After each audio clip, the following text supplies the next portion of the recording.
اللہ تعالیٰ کو، اس کے رسولوں کو، اس کے فرشتوں کو، اس کی کتابوں کو، آخرت کی کامیابی کو، سب کچھ چھوڑ دیا جائے کہ فلاں میاں بیوی آپس میں نفرت کرنے لگ جائیں، رشتہ ختم کروانے کے لیے، رشتے توڑنے کے لیے جادو سیکھا جاتا ہے۔ تو یہود جادو کے ذریعے سے شوہر بیوی میں جدائی ڈالنی سیکھتے تھے، وہ ایسا عمل سیکھتے تھے جو دلوں میں نفرت اور دشمنی کی آگ بھڑکا دیتا تھا۔ کیا آپ کو پتا ہے جب جادو ہو جائے نا، دو محبت کرنے والے ایک دوسرے کے سب سے بڑے دشمن بن جاتے، ان کے دل میں دوسرے کے بارے میں کوئی خیر کی بات نہیں آتی، ایک پازیٹو بات سوچنے کے قابل نہیں رہ جاتا انسان۔ تو اب سوچیں، محبت کو نفرت میں بدلنا ہی اس کائنات میں سب سے بڑا کارنامہ ہے، شوہر بیوی میں پھوٹ ڈلوانا ہی سب سے بڑی خیرخواہی ہے۔ یہ ہے وہ کام جس کے لیے زندگیوں کو آگ لگائی جاتی ہے، جس کے لیے اپنی زندگی لگا کے جادو سیکھا جاتا ہے۔ تو رب العزت نے شوہر اور بیوی کے درمیان محبت ڈالی، کیونکہ اسی پر معاشرے کے بنیادی یونٹ کا انحصار ہوتا ہے۔ رب العزت نے فرمایا وَمِنْ آیَاتِهِ، اور یہ اللہ تعالیٰ کے سائنس میں سے ہے، اس کی نشانیوں میں سے۔ کتنی گہری بات ہے، شوہر اور بیوی کا رشتہ اللہ تعالیٰ کی نشانیوں میں سے۔ آپ اللہ تعالیٰ کو پہچاننا چاہتے ہیں تو اس رشتے سے پہچان سکتے ہیں۔ وَمِنْ آیَاتِهِ أَنْ خَلَقَ لَكُم مِّنْ أَنفُسِكُمْ أَزْوَاجًا، یہ اللہ تعالیٰ کی نشانیوں میں سے ہے کہ اس نے تمہارے لیے تمہاری جنس ہی سے بیویاں پیدا کی، لِتَسْكُنُوا إِلَيْهَا، تاکہ تم ان سے سکون حاصل کر سکو، وَجَعَلَ بَيْنَكُمْ مَوَدَّةً وَرَحْمَةً، اور اس نے تمہارے درمیان محبت اور رحمت رکھ دی۔ إِنَّ فِي ذَلِكَ لَآيَاتٍ لِقَوْمٍ يَتَفَكَّرُونَ، یقیناً اس میں ان لوگوں کے لیے نشانیاں ہیں جو غور و فکر کرتے ہیں۔ تو یہود کی شوہر اور بیوی میں جدائی ڈالنے کی کوششیں ہیں، کس چیز کو انڈیکیٹ کرتی ہیں؟ اخلاقی زوال کو، معاشرتی زوال کو، کیونکہ ازدواجی تعلق کی درستگی انسانی تمدن کی روٹ ہے، جڑ ہے۔ کوئی معاشرہ خاندانی نظام کی کامیابی کے بغیر زیادہ مدت تک ایگزسٹ نہیں کر سکتا۔ اس معاشرے کے قیام، اس کی بقا کے راستے میں جو چیز حائل ہے وہ شوہر اور بیوی کے رشتے میں دراڑ ہے۔ اور اب سوچئے دنیا میں اس رشتے کو خراب کرنے کے لیے کس قدر کوششیں جاری ہیں۔ بدترین ہے وہ شخص، اسے انسان کہلوانے کا بھی حق نہیں ہے، جو شوہر اور بیوی کے تعلق کو کاٹنے کی کوشش کرے۔ شوہر بیوی میں جدائی ڈالنا شیطانی کام ہے۔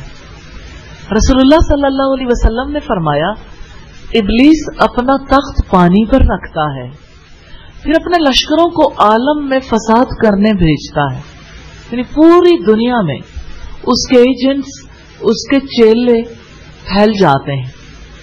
سو اس سے مرتبے میں زیادہ قریب وہ ہوتا ہے جو بڑا فساد ڈالے۔ کوئی شیطان ان میں سے آ کر کہتا ہے میں نے فلاں فلاں کام کیا، یعنی فلاں سے چوری کروائی، فلاں کو شراب پلوائی، فلاں ماں باپ اور اولاد میں آپس کے تعلقات خراب کیے۔ شیطان ہر ایک کو کہتا تو نے کچھ بھی نہیں کیا، یہ کوئی کام ہے، تم نے کچھ نہیں کیا۔ پھر کوئی آ کر کہتا ہے میں نے فلاں کو نہ چھوڑا یہاں تک کہ ان میں جدائی کرا دی، یعنی اس میں اور اس کی بیوی میں، تو اس کو شیطان اپنے پاس کر لیتا ہے کہ ہاں تو نے بڑا کام کیا ہے۔ آمش نے کہا شیطان اس کو اپنے ساتھ چمٹا لیتا ہے، گلے لگا لیتا ہے۔ مسلم کی 2813 نمبر روایت.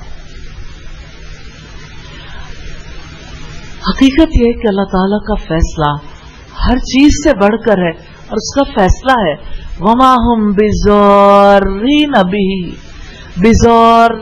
بِهِ مِنْ أَحَدٍ إِلَّا بِإِذْنِ اللَّهِ. حالانکہ اس کے ساتھ اللہ تعالیٰ کے اذن کے بغیر اس میں سے کسی ایک کو بھی ہرگز نقصان پہنچانے والے نہیں تھے. جادو سے اللہ تعالیٰ کے حکم سے نقصان پہنچ جاتا ہے اور اس کی قضا اور ارادے کے بغیر کوئی کسی کو نقصان نہیں پہنچا سکتا. اگر اللہ تعالیٰ کا ارادہ نہ ہو تو کسی پہ جادو اثر نہیں کرتا. ہوتا اس کی تقدیر سے ہے. وہ جس پر چاہے جادوگروں کو مسلط کر دے اور جسے چاہے ان سے بچا لے. اللہ تعالیٰ ہم سب کو بچا لے. دوسری بات ہے جادو اللہ تعالیٰ کے اذن سے نقصان دیتا ہے. اذن کی دو قسمیں ہیں. اذن قدری جو اللہ تعالیٰ کی مشیت سے متعلق ہے جیسا کہ فرمایا اس آیت میں, اور اذن شرعی جیسا کہ پچھلی آیت میں ہم نے دیکھا البقرہ 97 میں قل من کان عدوا لجبریل فإنه نزله على قلبك بإذن الله مصدقا لما بين يديه وهدى وبشرى للمؤمنین. اس آیت میں دیکھیے گا علی قلبک بإذن اللہ. بإذن اللہ, اللہ کے اذن کے بغیر نہ کوئی نیک کام ہو سکتا ہے نہ برا, نہ کسی کو بھلائی پہنچ سکتی ہے نہ شر. ایسی ہی آیات سے ظاہر ہوتا ہے کہ اسباب کی قوت تاثیر خواہ کتنی ہی زیادہ کیوں نہ ہو وہ ہر حال میں اللہ تعالیٰ کی تقدیر کے تابع ہوتے ہیں, قضاء و قدر کے تابع ہوتے ہیں. ان کی مستقل تاثیر نہیں ہوتی. اور بندوں کے کاموں میں امت کے فرقوں میں کوئی بھی اس اصول کی مخالفت نہیں کرتا سوائے قدریہ کے. قدریہ سمجھتے کہ اسباب کی تاثیر مستقل ہوتی اور وہ مشیت الہی کے تابع نہیں ہوتے. چنانچہ انہوں نے بندوں کے افعال کو اللہ تعالیٰ کی قدرت سے خارج کر دیا. اس طرح وہ کتاب اللہ, سنت رسول اور اجماع صحابہ اور تابعین کی مخالفت کے مرتکب ہوئے. سادہ سی بات جو ہمیں دیکھنی ہے اس ساری گفتگو کے بعد وہ یہ کہ کیا جادو اثر کرتا ہے؟ اللہ کے اذن کے بغیر تو نہیں. اللہ تعالیٰ نے ہر چیز کو دو طرح سے پیدا کیا. سنویت ہے, کائنات کی ہر چیز میں ماں سوائے اللہ تعالیٰ کی ذات کے. سنویت سے جانتا ہے کیا مراد ہے؟ اللہ تعالیٰ نے ہر چیز کا جوڑا بنایا. مثال کے طور پر خوشی کا جوڑا کیا ہے؟ غم. امید کا جوڑا کیا ہے؟ نا امیدی. صبح کا جوڑا کون سا ہے؟ رات کا جوڑا کون سا ہے؟ اور یہ بتائیے کہ مرد کا جوڑا کون سا ہے؟ جوڑا جوڑا ہے نا ہر چیز. مزاجوں میں بھی جوڑے ہوتے ہیں. اللہ تعالیٰ نے ہر چیز کو جوڑے پر پیدا کیا. مثبت خصوصیات بھی ہوتی ہیں کسی چیز میں اور منفی بھی. کسی چیز کا منفی پہلو غالب ہو, کیا یہ ممکن ہے؟ تو ہاں ایسا ہے. جیسے جادو منفی ہے تو اس کے اثرات بھی اسی طرح ہوتے ہیں جیسے زہر کے جس کو کھانا حرام ہے. یعنی اگر آپ زہر کھاتے ہیں اثر ہوتا ہے, تو اسی طرح سے جب جادو کیا جاتا ہے اثر ہوتا ہے. تو جیسے زہر آنکھوں سے نظر آتا ہے لیکن جادو ہوتا ہوا نظر نہیں آتا, لیکن جادو کا اثر ہو جاتا ہے. سوال یہ پیدا ہوتا ہے جادو کیسے کیا جاتا ہے؟ یہ بات بڑی طویل ہے اور شاید ایک نشست میں ہم اس کا جواب دینے کے متحمل نہ ہوں, لیکن سادگی کے ساتھ کچھ چیزیں ہیں. جادو ایسے گروہ, ایسے دم اور الفاظ کا نام ہے جن میں بولا جائے یا لکھا جائے یا جادوگر ایسا عمل کرے جس سے اس شخص کا بدن یا دل یا عقل متاثر ہو جائے جس پر جادو کرنا مقصود ہو، اور جادو واقعتاً اثر رکھتا ہے۔ چنانچہ جادو سے کسی شخص کو قتل بھی کیا جا سکتا ہے، بیمار بھی کیا جا سکتا ہے، بیوی کے قرب سے عاجز بھی کیا جا سکتا ہے، جادو بیوی اور شوہر کے درمیان جدائی بھی ڈال سکتا ہے، ایک دوسرے کے دل میں نفرت یا محبت بھی پیدا کر سکتا ہے۔ المغنی اور اشہر الکبیر کی روایت ہے، والیوم 10 ہے، پیج 104۔ حافظ ابن قیم کہتے ہیں جادو خبیث روحوں کے اثر و نفوذ سے مرکب ہوتا ہے، اس سے انسانی طبیعتیں متاثر ہوتی ہیں۔ یہ زاد المعاد کی روایت ہے، والیوم 4 ہے، پیج 125 اور 126۔ کیا آپ جانتے ہیں کہ رسول اللہ پر بھی جادو کیا گیا تھا؟ وہ اللہ تعالیٰ کے رسول تھے اور ہیں اور رہیں گے۔ آپ پر جادو ہوا تھا۔ سیدہ عائشہ نے بیان کیا کہ بنی زریق کے ایک شخص یہودی لبید بن عاصم نے رسول اللہ پر جادو کر دیا تھا۔ اس کی وجہ سے نبی صلی اللہ علیہ وسلم کسی چیز کے متعلق خیال کرتے تھے کہ آپ نے وہ کام کر لیا، حالانکہ آپ نے وہ کام نہیں کیا ہوتا تھا۔ ایک دن یا راوی نے بیان کیا ایک رات نبی صلی اللہ علیہ وسلم میرے یہاں تشریف رکھتے تھے اور مسلسل دعا کر رہے تھے۔ پھر آپ نے فرمایا عائشہ تمہیں معلوم ہے اللہ تعالیٰ سے جو بات میں پوچھ رہا تھا اس نے اس کا جواب مجھے دے دیا۔ میرے پاس دو فرشتے جبریل علیہ السلام اور میکائیل علیہ السلام آئے، ایک میرے سر کی طرف کھڑا ہو گیا اور دوسرا میرے پاؤں کی طرف۔ ایک نے اپنے دوسرے ساتھی سے پوچھا ان صاحب کی بیماری کیا ہے؟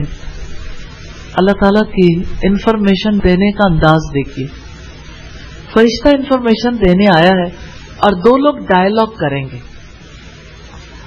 دونوں فرشتے ہیں۔ ایک نے پوچھا ان صاحب کی بیماری کیا ہے؟ دوسرے نے کہا کہ ان پر جادو ہوا ہے۔ اس سے پوچھا کس نے جادو کیا ہے؟ جواب دیا کہ لبید بن عاصم نے۔ پوچھا کس چیز میں؟ جواب دیا کہ کنگھی اور سر کے بال میں جو نر کھجور کے خوشے میں رکھے ہوئے ہیں۔ سوال کیا کہ یہ جادو ہے کہاں؟ جواب دیا کہ زروان کے کنویں میں۔ پھر نبی صلی اللہ علیہ وسلم اس کنویں پر اپنے چند صحابہ کے ساتھ تشریف لے گئے اور جب واپس آئے تو فرمایا عائشہ اس کا پانی اتنا سرخ تھا جیسے مہندی کا نچوڑ ہوتا، کنویں کا پانی، اور اس کے کھجور کے درختوں کے سر یعنی اس کا اوپر کا حصہ شیطان کے سروں کی طرح تھا۔ میں نے عرض کیا اللہ کے رسول اس جادو کو باہر کیوں نہیں کر دیا؟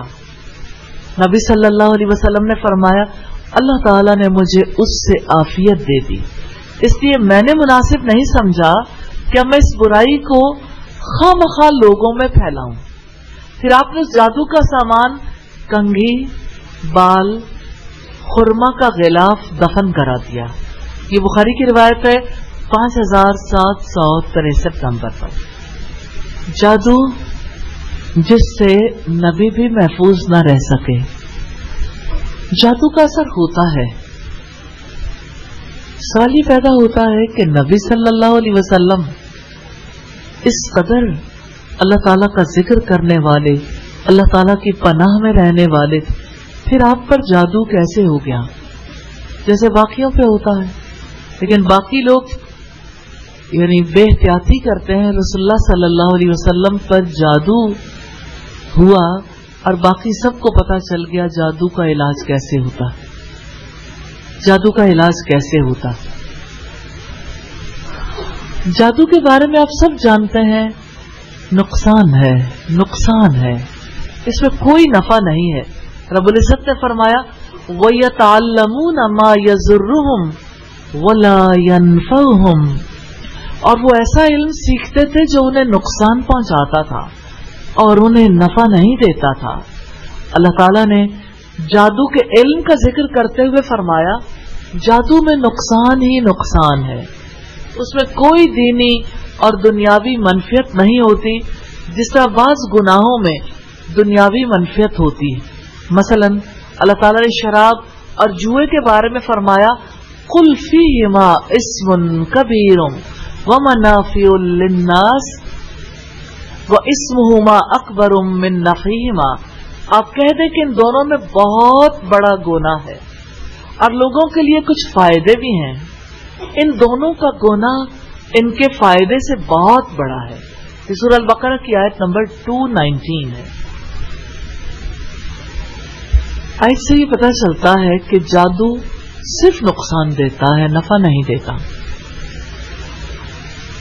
اور جتنی چیزوں سے اللہ تعالیٰ نے روکا ہے وہ سب کی سب نقصان دہ ہیں، یا صحت کے لیے، یا اخلاق کے لیے، یا زندگی کے کسی اور معاملے کے اعتبار سے انسان کے لیے وہ نقصان دہ ہوتی ہیں۔ تو جتنی چیزوں سے اللہ تعالیٰ نے روکا ہے ان میں شر کا پہلو خیر کے پہلو سے زیادہ ہے۔ جیسے تمام احکامات یعنی جن نیک کاموں کا اللہ تعالیٰ نے حکم دیا صرف مصلحت پر مبنی ہے، سب کا فائدہ ہے، یا ان میں خیر کا پہلو شر کے مقابلے میں بہت زیادہ ہے۔ پھر فرمایا وَلَقَدْ عَلِمُوا لَمَنِ اشْتَرَاهُ مَا لَهُ فِي الْآخِرَةِ مِنْ خَلَاقٍ، حالانکہ بلا شبہ یقیناً وہ جانتے تھے کہ جس نے اس کو خریدا اس کے لیے آخرت میں کوئی حصہ نہیں۔ یہودیوں کو بھی خوب معلوم ہے کہ وقت کے رسول کی پیروی کو چھوڑ کر جادو کے پیچھے لگ جانا نادانوں کا ہی کام ہے، ایسے لوگوں کا آخرت میں کچھ حصہ نہیں، اور نہ وہ اللہ کی نگاہ میں قابل عزت ہیں، کیونکہ ایمان جیسی عظیم دولت سے محروم ہو گئے۔ وَلَبِئْسَ مَا شَرَوْا بِهِ أَنفُسَهُمْ لَوْ كَانُوا يَعْلَمُونَ، اور یقیناً برا ہے جس کے بدلے انہوں نے اپنے آپ کو بیچ ڈالا، کاش وہ جانتے ہوتے۔ یعنی دین چھوڑ کر جادو اختیار کرنا بدترین روش ہے، اور اس کا اتنا بھاری نقصان ہے جس کی کوئی حد نہیں۔ کاش انہیں اس نقصان عظیم کا یقین ہوتا یا اللہ تعالیٰ کی نصیحتوں پر ہی ایمان ہوتا۔ سیدنا امام مالک فرماتے ہیں جادوگر جو جادو کا عمل کرتا ہو اور کسی نے اس پر جادو کا عمل نہ کیا ہو، اس کی مثال اس شخص کی سی ہے جس کے بارے میں اللہ تعالیٰ نے فرمایا حالانکہ بلا شبہ وہ جانتے تھے کہ جس نے اس کو خریدا اس کے لیے آخرت میں کوئی حصہ نہیں۔ یہ روایت موطا کی ہے۔ تو ہم نے یہ دیکھا کہ جادو سیکھا جاتا ہے، جادو کا اثر ہوتا ہے۔ ہم نے یہ بھی دیکھا کہ جادو سیکھنے کے لیے یہود کوششیں کرتے تھے، تو اللہ تعالیٰ نے یہود کے لیے آسانی کر دی، 2 فرشتوں کو بھیج دیا جس سے لوگ اپنے نقصان کے لیے کچھ عملیات سیکھتے تھے۔ آج بھی یہ عملیات کا سلسلہ جاری ہے۔ کیا آپ جانتے ہیں جادو ٹونے کے عملیات کی کتابوں کی قیمت کیا ہے؟ آج کے دور میں ان کتابوں کی قیمت 100 روپے سے کم ہے، 25 روپے، 50 روپے، 75 روپے کی۔ اور اسی طرح سے اگر آپ یہ دیکھنا چاہیں کہ زیادہ سے زیادہ کتنی قیمت ہے، تقریباً 150 سے 250 روپے تک، دیٹس اٹ۔ اور کتابوں سے بھی لوگ یہ عملیات سیکھتے ہیں۔ ان کتابوں میں کیا ہوتا ہے، کچھ چلے، کچھ عمل ہوتے ہیں۔ ایک لڑکی ہمارے پاس آئی جیسے آپ قرآن پڑھنے کے لیے آئے، اس نے کہا کہ میں آپ لوگوں کے ساتھ رہنا چاہتی ہوں، دین کی خدمت کرنا چاہتی ہوں۔ تو ہم نے انہیں کہا کہ آپ نے دین پڑھا ہے؟ انہوں نے کہا مجھے 10 سال ہو گئے میں پڑھا رہی ہوں اور میں یہاں رہ کے پڑھاؤں گی۔ تو ہم نے اس سے پوچھا کہ آپ کیا پڑھاؤ گی اور کیا پڑھانا چاہتی ہو؟ تو اس کے پاس کوئی خاطر خواہ جواب نہیں تھا، لیکن اس نے یعنی کچھ باتیں ہم سے کی. باتوں باتوں میں اس نے تذکرہ کیا کہ میں نے زندگی میں بہت محنت کی ہے. میں نے کہا اللہ تعالیٰ کی کتاب پر محنت کی؟ کہتی ہیں کہ نہیں، میں نے اپنے ماموں کے ساتھ چلے کاٹے ہیں. میں نے کہا اچھا، کہاں کاٹے تھے؟ کہنے لگی کہ میں نے وہاں سے آگے کا علاقہ ہے، پہاڑی علاقہ جہاں شروع ہو جاتا ہے، اس علاقے میں یعنی پوری رات کھڑے ہو کے عمل کیے ہیں، اور اب جن میرے معمول ہیں، آپ کہیں تو میں آپ کے سامنے کر کے دکھا دوں. آپ امیجن کر سکتے ہیں کہ یعنی اس قسم کے دعوے کرنے والوں سے اللہ کی پناہ مانگنا کس قدر ضروری ہو جاتا ہے اور کتنا انسان تکلیف میں آ جاتا ہے. اچھا خیر، ہم نے انہیں واپس بھیجا، لیکن جاتے جاتے وہ ایک لڑکی سے مل گئی. کہنے لگی کہ تم اپنی کوئی تکلیف بتاؤ، میں اس تکلیف کو ٹھیک کر دوں گی. اچھا، وہ نئی آنے والی بچی تھی، اس نے کہا میرے پیٹ میں بہت درد ہوتی ہے. تو اس نے کہا کہ ٹھیک ہے، میں آپ کے پیٹ کو صرف ہاتھ لگاؤں گی، اس کے بعد آپ کو کبھی پیٹ میں درد نہیں ہوگی. اس نے اس کے پیٹ پہ جانے کیا عمل کیا. اب یہ چونکہ ہمارے سامنے نہیں تھا، لیکن اس پہ جو عمل ہوا، اس کے بعد اس بچی نے قرآن پڑھنا چھوڑ دیا. اس بچی کے حالات خراب ہونے شروع ہو گئے. اس قدر اس کے حالات تکلیف دہ ہو گئے، ماں باپ کے لیے بھی، اور ظاہر ہے کہ یعنی ذہنی طور پر جو تبدیلی آئی تھی. ایسے کام ایسے عامل اس لیے کرتے ہیں تاکہ کسی ایک گروپ میں ہماری رسائی ہو جائے، اور پھر جب رسائی ہو تو سارے لوگ اس تکلیف میں مبتلا ہوں. اور آپ یہ دیکھیے کہ اس لڑکی سے اس کا سارا گروپ متاثر ہوا، اور متاثر ہونے والوں کو یہ ضرور جان لینا چاہیے اللہ کے اذن کے بغیر کوئی اثر نہیں ہوتا.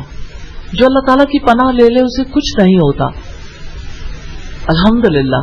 لیکن شیاطین کے عمل کرنے کا ایک انداز ہے، ہم اسے دیکھیں گے. ابھی ان کا انداز یہ ہے کہ جب کوئی خوفزدہ ہو جائے، یعنی خوف کی حالت میں ہو، جس کا دل گھبرا جائے، جو پریشان ہو، جو رونے لگ جائے، جس کو غصہ آ جائے، بس ایسا ہی موقع وہ تلاش کرتے ہیں.